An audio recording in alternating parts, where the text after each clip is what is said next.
ब्रह्मा जी ने आंख खोले तो भगवान की विचित्र रचनाओं पर उनको बड़ा आश्चर्य हुआ कि ये सब क्या है, कैसे हुआ।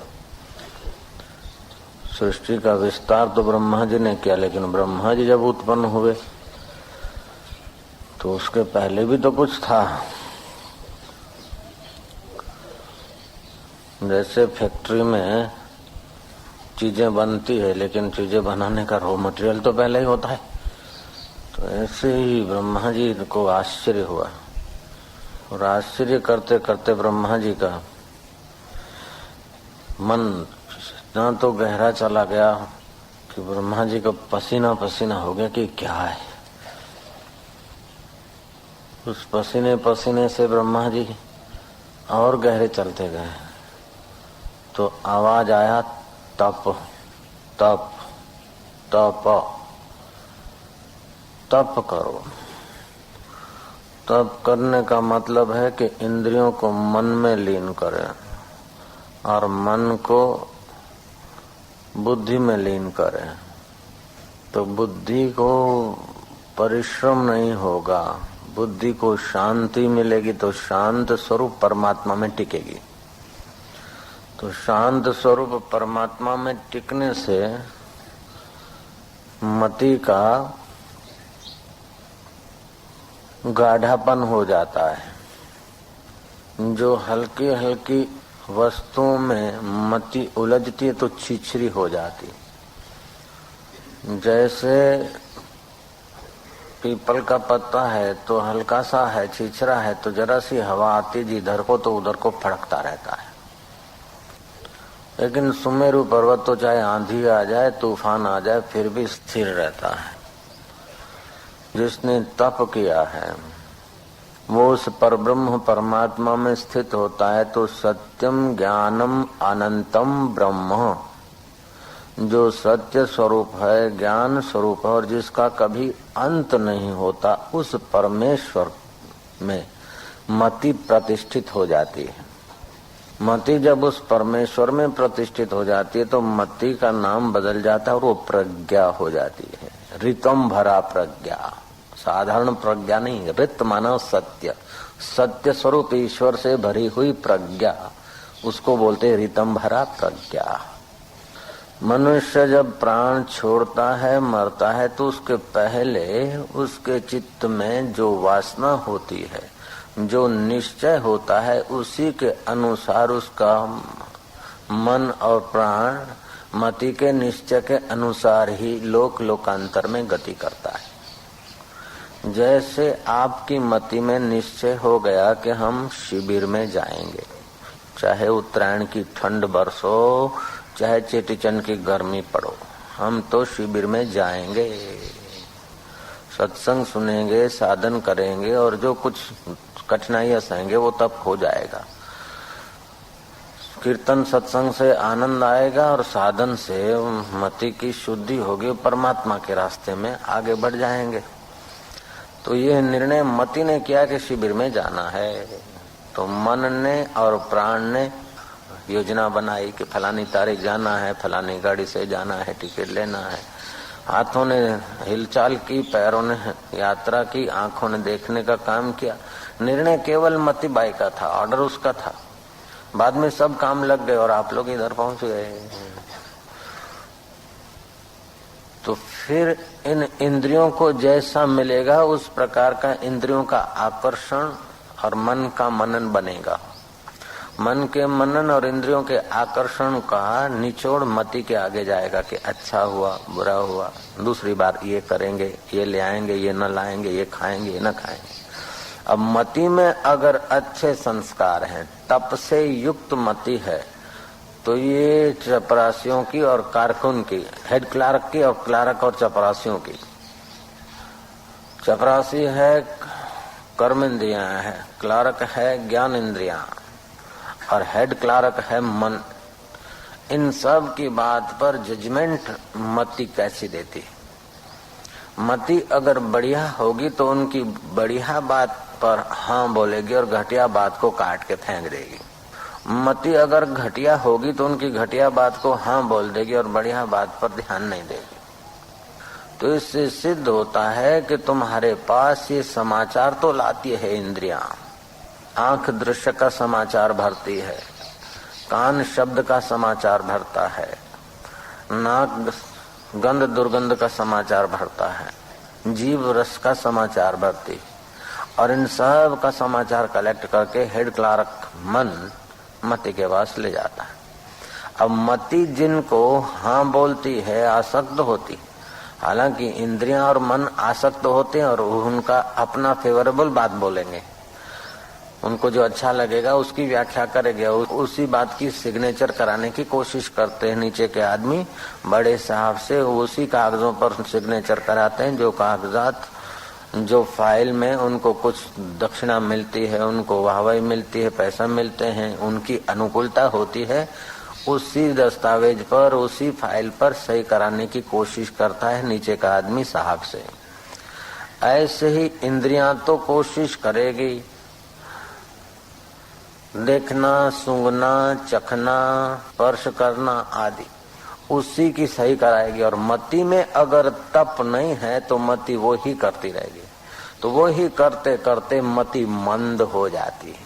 जैसे चपरासी और क्लारकों के कहने से साहब सैया करता करता है तो साहब कभी न कभी फंस मरता है किसी न किसी पॉइंट में। जयराम जी की ऐसे ये साहबों की साहब जो मति देवी है वो फिर फंसती। वो साहब तो नौकरी गंवाता है, फंसता है तो घर बैठता है, लेकिन ये मति और ये मन तो घर क्या बैठे 84 लाख जेल भोगते। बार बार माताओं के गर्भ में जब देखने सूंघने चखने की वासना मति ने स्वीकार कर ली तो मति का स्वभाव हो जाता है कि अभी ये खाना है, ये चखना है, ये करना है, ये करना है, वो कराना है। तो ये करते कराते जिंदगी पूरी हो जाती है, फिर भी कुछ न कुछ करना भोगना बाकी रह जाता है। तो भोग की वासना युक्त जो मति है वो जब प्राण निकलते हैं तो अपनी मति में जिस भोग का आकर्षण होता है उसी वातावरण में फिर से ये जन्म लेता है, और फिर वही भोग भोगते भोगते दूसरे संस्कार क्रिएट हो जाते हैं। तो फिर संस्कार तो बनते जाते और भोगता जाता है। तो एक संस्कार एक वासना मिटी न मिटी तो दूसरी चले आए। जैसे हम चलो कि अब 3 घंटे फिल्म देख ले, जरा इच्छा होगी फिल्म देखा तो फिल्म देखते देखते दूसरे फिल्म की एडवर्टाइज और फिल्म में दूसरी चीजें और बताई जाती है, वो चीजें बसाने की वासना जग गई। वो चीजें बसाए तो दूसरी चीज भी उससे बढ़िया घटिया वो भी बसाने की वासना हो गई। तो वासनाओं का अंत नहीं होता, इसीलिए ये जीव बेचारा परमात्मा तक पहुंच नहीं पाता। मति परमात्मा में प्रतिष्ठित नहीं होती। जब परमात्मा में प्रतिष्ठित नहीं होती है तो बेचारा ये जीने की और भोगने की इच्छा से आक्रांत रहता है। जीने और भोगने की इच्छा से जो चैतन्य आक्रांत रहता है उसी चैतन्य का नाम जीव पड़ गया। वास्तव में जीव भी कोई ठोस चीज नहीं है, लेकिन जीने की इच्छा हो गई, भोगने जीने की इच्छा हो गई, जीव हो गया। अब उसने अच्छे कर्म किए, सात्विक किए, भोगा तो सही, लेकिन जरा ईमानदारी से, भक्ति से, त्याग से, सेवा भाव से थोड़ा बहुत अच्छे संस्कार पड़ गए तो इस लोक के भोग भोगे और परलोक में सुखी रहूं, इसलिए इसने दान पुण्य सेवा आदि किया। तो इसके मति में अच्छे सुख भोगने की इच्छा आएगी। तो मरेगा तो सत्वगुण की प्रधानता रहेगी तो स्वर्ग में जाएगा। अगर इसकी हस्ताक्षर हल्की वस्तुओं को भोगने के हुए तो फिर समझो बहुत उसको नीचे के इंद्रियों का सुख भोगने की इच्छा हुई, काम बेकार भोगने की इच्छा हुई, तो मरने के बाद उसको स्वर्ग में जाने की जरूरत नहीं, मनुष्य होने की जरूरत नहीं। उसकी शेषना इंद्रिय को अधिक से अधिक छूट छाट मिल जाए भोग भोगने की, उसको ऐसा ही शरीर प्रकृति दे देगी। जैसे सुकर कुकर है उस शरीर में धकेल देगी। बिल्कुल कोई एकादशी व्रत नियम, बच्चों को पढ़ाना लिखाना शादी कराना नो प्रॉब्लम, वो शेषना इंद्रिय के भोग में अपने को खपा तोड़ो। तो इस प्रकार जिस इंद्रिय का अधिक आकर्षण होता है उस इंद्रिय को भोग अधिक मिल सके ऐसे तन में भेज देती है प्रकृति, क्योंकि तुम्हारी मति उस सत्यम ज्ञानम अनंतम ब्रह्म से स्फुरित है, इसलिए उसमें सत्य संकल्प होता है। देर सबेर वो काम होकर रहता है। इसलिए हम लोगों को चाहिए कि जो संकल्प करे या जजमेंट दे उसको सतगुरु, शास्त्र और अपने विवेक से नाप तोल कर निर्णय करना चाहिए, नाप तोल कर इच्छा करनी चाहिए। हकीकत में इच्छा जब काटने की कला आ जाए तो वो आपका मन होगा निर्वासनिक, और निर्वासनिक मन होगा तो बुद्धि निश्चिंत तत्व में, परमात्मा में टिकेगी। और मन में जितनी वासना होगी और जितनी हल्की वासना होगी तो हल्का जीवन, ऊंची वासना होगी तो ऊंचे लोकांतर, और मिश्रित वासना होगी तो पुण्य पाप की खिचड़ी खाने के लिए मनुष्य शरीर। और उससे भी अगर ऊंची एक अवस्था है जो सत्संग और तप करके आत्म परमात्मा के विषय का ज्ञान पा लेगा, तो प्रारंभ में थोड़ा कठिन लगेगा, लेकिन एक बार पा लिया तो मति को, मन को और इंद्रियों को जो शांति, आनंद और रस मिलता है, उस रस, शांति और आनंद के आगे इस लोक में तो क्या और देश परदेश में तो क्या, स्वर्ग में तो क्या, ब्रह्मलोक में भी वो सुख नहीं जो ब्रह्म परमात्मा के साक्षात्कार में। ज्ञात्वा देवम मुच्यते सर्व पाशेभ्य, उस देव को जानने से सारे पाशों से, सारे जंजीरों से वो आदमी मुक्त हो जाता है, छूट जाता है। तो मनुष्य जन्म में ऐसी मति मिली है जो आदमी भूत का, भविष्य का विचार चिंतन कर सकता है। जो पशु हैं वो तो कुछ समय के बाद अपने माँ बाप को भी भूल जाते हैं, बहन भाई को भी भूल जाते हैं, संसारी व्यवहार उन्हीं में कर लेते हैं। लेकिन मनुष्य की मति में स्मृति है, मनुष्य की मति में योग्यता है। अब दूसरी पॉइंट से सोचे कि इंद्रियां तुमको संसार के तरफ आकर्षित करेगी, लेकिन मति परिणाम का विचार करेगी। जब मति का आदर करोगे तो विकारों में से निर्विकार की तरफ जाना बिल्कुल जरूरी दिखेगा। अगर मति का आदर नहीं करोगी और इन चपरासी और कारकुनों के कहने में ही मति बहती रहेगी तो जगत सच्चा लगेगा। जगत सच्चा लगेगा तो जगत के भोग में आकर्षण होगा। जगत के भोग में आकर्षण होने से राग द्वेष पनपेगा। राग द्वेष पनपने से इच्छा, भय, क्रोध, द्वेष, अशांति, जन्म, मृत्यु, जरा और व्याधि ये बना ही रहेगा। अगर मति का आदर करते हैं तो मति परिणाम का विचार करती है। परिणाम का विचार करने से मति इंद्रियों को और मन को खाने पीने देखने की इजाजत तो देती है, लेकिन औषधवत खाना पीना, देखना सुनना ये औषधवत हो जाए तो इंद्रियों और मन का परिश्रम कम हो जाता है, तो उससे भी मति को थोड़ी पुष्टि मिलती जाती है। और ज्यों ज्यों पुष्टि मिलती जाती है त्यों त्यों देखना सूंघने की इच्छाएं कम करके और मति अपने आप में तृप्त रहती है।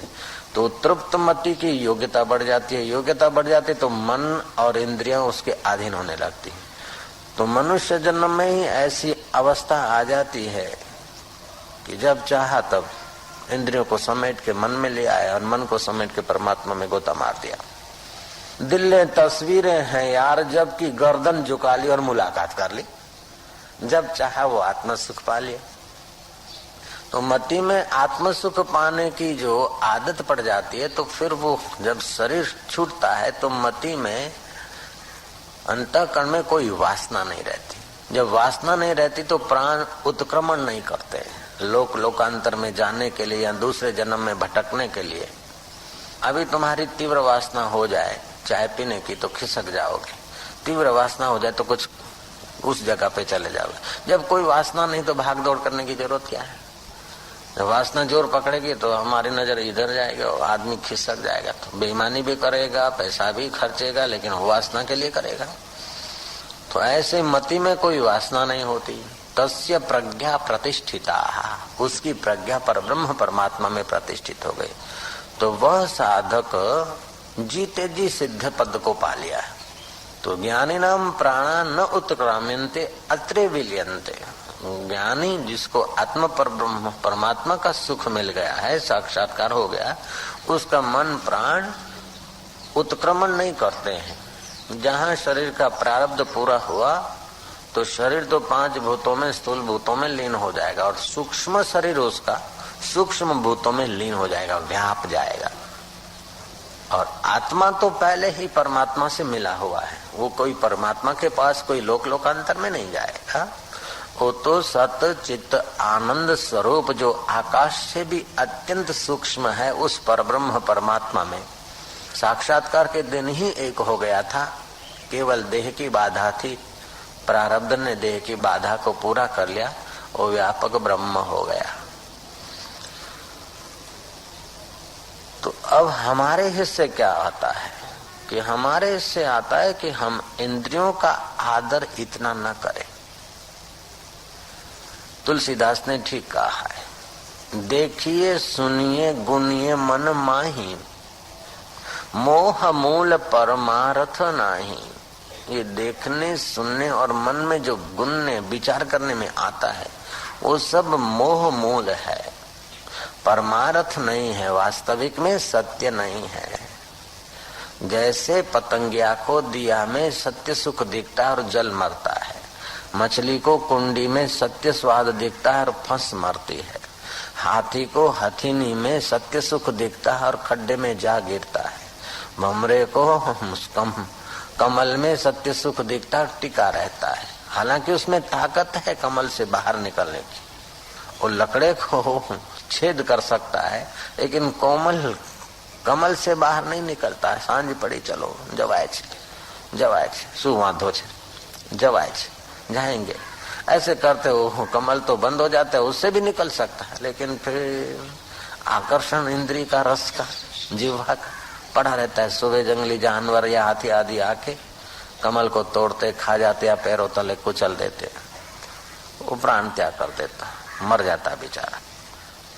एक बात और समझनी पड़ेगी, ऐसा नहीं कि हम निपट अज्ञानी हैं, क्या अच्छा है क्या बुरा है ये सब लोग जानते हैं, क्या पुण्य है और ये क्या पाप है ये भी काफी हिस्से में हम लोग जानते हैं, क्या करना चाहिए क्या नहीं करना चाहिए ये भी जानते हैं हम लोग। फिर भी जो नहीं करना चाहिए वो कर रहे हैं, उसके पीछे एक ही है कि सुख की लालच, सुख की लालच। नहीं करना चाहिए फिर भी कर रहे हैं, क्योंकि दुख का भय, भयभीत होकर भी कुछ करना पड़ता है, समाज क्या बोलेगा, लोग क्या बोलेंगे। तो सुख की लालच और दुख के भय ने अंतःकरण को कमजोर कर दिया, मति को अपने कंट्रोल में ला दिया कवर। जैसे एक मुनीम ने सेठ को कह दिया कि मेरा 1000 रुपया पगार नहीं चलेगा, 1500 कर दो, तो एकदम इतना चला। 7 साल से नौकरी करता है, 100 बढ़ाता आया हूँ तेरा, और अभी 1000 का 1500 मांगता है। कुछ तो सोच, शर्म नहीं आती? बोले मेरे को क्या शर्म आएगी, मैं तो ये गया, लेकिन फिर तुम्हारी ये पेढ़ी नहीं चलेगी, ये ध्यान रखना सेठ जी। क्यों कि 2 नंबर की एंट्रियां मैं सब जानता हूँ और मेरे हाथ में वो कागज पड़ा, देख लो। अभी जाकर इनकम टैक्स कमिश्नर से मिलता हूँ, 10% मिल जाएंगे, उसी से मेरे हजारों रुपए हो जाएंगे। सेठ ने कहा देख भाई बैठ इधर, ये मिठाई खा ले, ए नौकर जरा चाय ले आओ, दूध ले आओ। वो मुनीम की खुशामद करके 1500 नहीं 1600 पगार दूंगा, रहो। क्यों कि मुनीम जान गया सेठ की कमजोरी। ऐसे ही इंद्रियां और मन मति की कमजोरी जान जाते हैं, इसलिए मति को बिचारी को घसीटते रहते। जयराम जी की नीति का या मुक्ति का आदर नहीं करते और सुख की लालच रखता है मन इंद्रियां, और मति भी सुख की लालच में फिसलने लगती है और दुख के भय से भयभीत होती है। तो न चाहते हुए भी मति को हल्के निर्णय करने पड़ते, न चाहते हुए भी हल्के कामों में उसको जुड़ना पड़ता है, तो हल्का स्वभाव उसका क्रिएट हो जाता है। इसलिए ब्रह्मा जी को प्रेरणा हुई कि तप। अब तप करने से क्या होगा कि तप करने से तेज बढ़ेगा, शक्ति बढ़ेगी। तप स्वाध्याय, तप करने से स्व का अध्ययन होगा कि मैं इनका गुलाम नहीं हूं, मैं इन इंद्रियों का गुलाम नहीं, और शरीर के मिटने से भी मैं नहीं मरता हूँ, शरीर के बढ़ने से मैं बढ़ता नहीं, शरीर के बीमार होने से मैं बीमार नहीं होता, और शरीर के मरने से मेरी वास्तव में मृत्यु नहीं होती। तो न मरने का डर, न जीने की लालच, न भोगने की वासना। ये तीनों झंझट जब निकल जाते हैं तो ये जीव आत्मा अपने वास्तविक स्वरूप पर ब्रह्म परमात्मा में प्रतिष्ठित हो जाता है।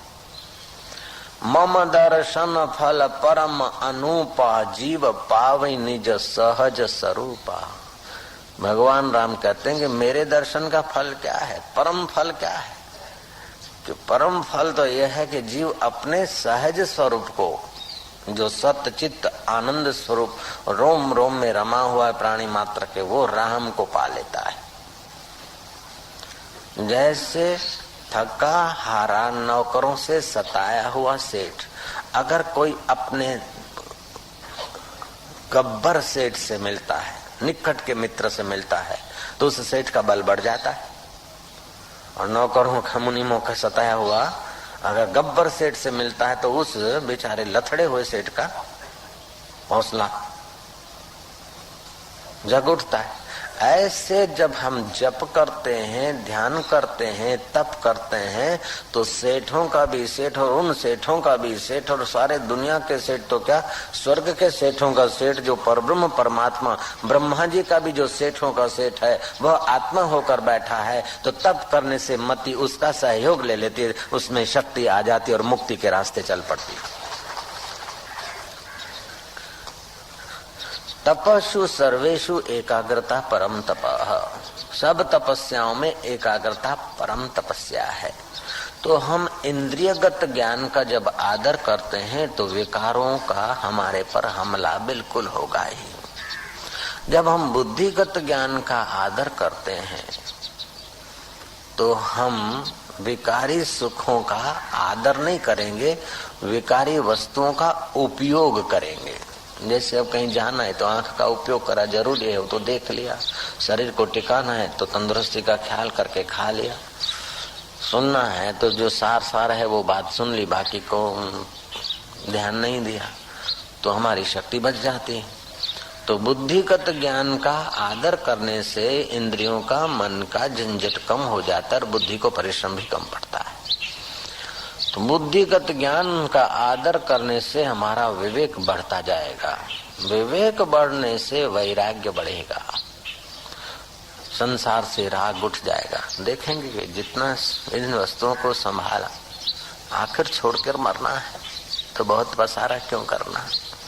इतना खिलाया पिलाया तो बीमारी, अधिक खाने से बीमारी हुई, संयम से खाना चाहिए। ऐसे आंखों को कितना कुछ दिखाया लेकिन आज तक पूरी शांति नहीं मिली।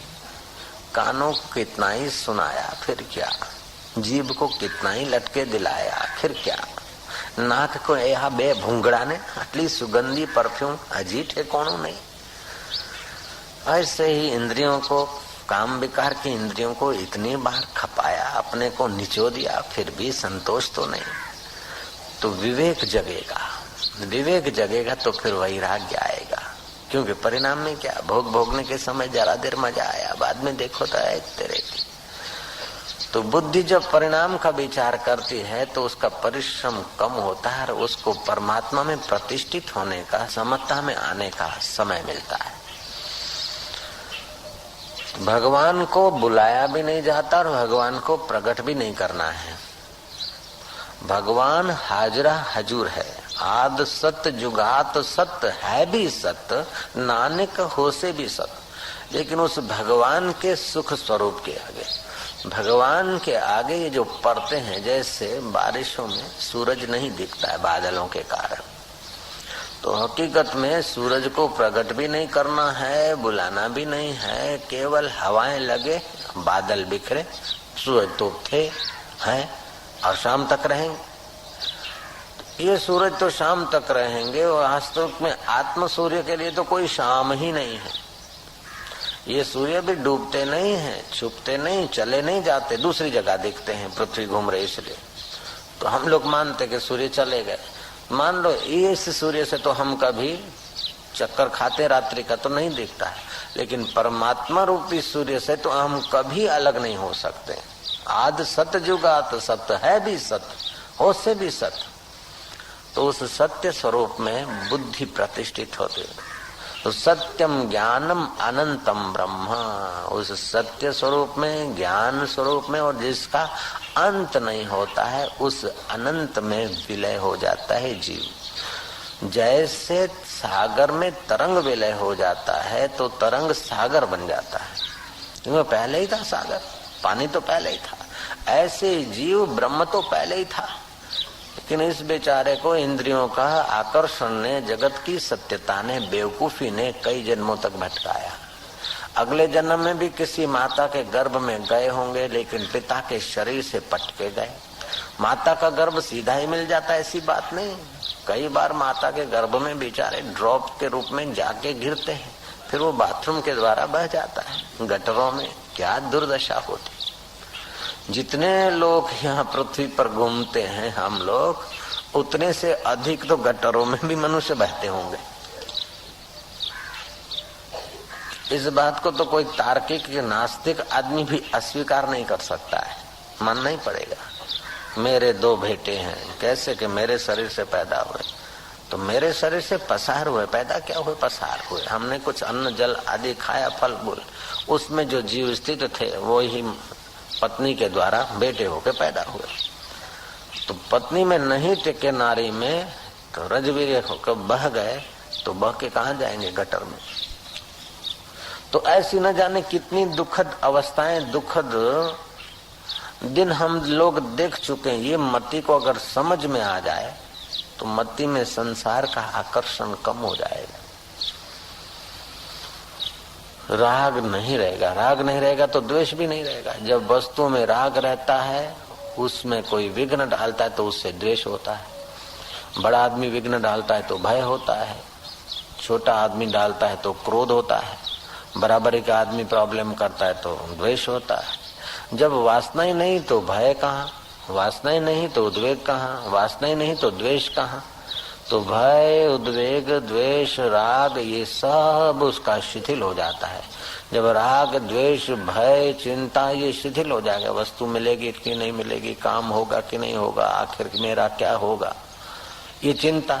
अब मेरा क्या होगा, हो के मन इंद्रियों का होना है, शरीर का होना है, और इसका कितना भी हुआ अंत में तो छूटना ही है। रोटी तो भगवान को देनी है और साथ में कुछ ले जाना नहीं, फिर चिंता किस बात की।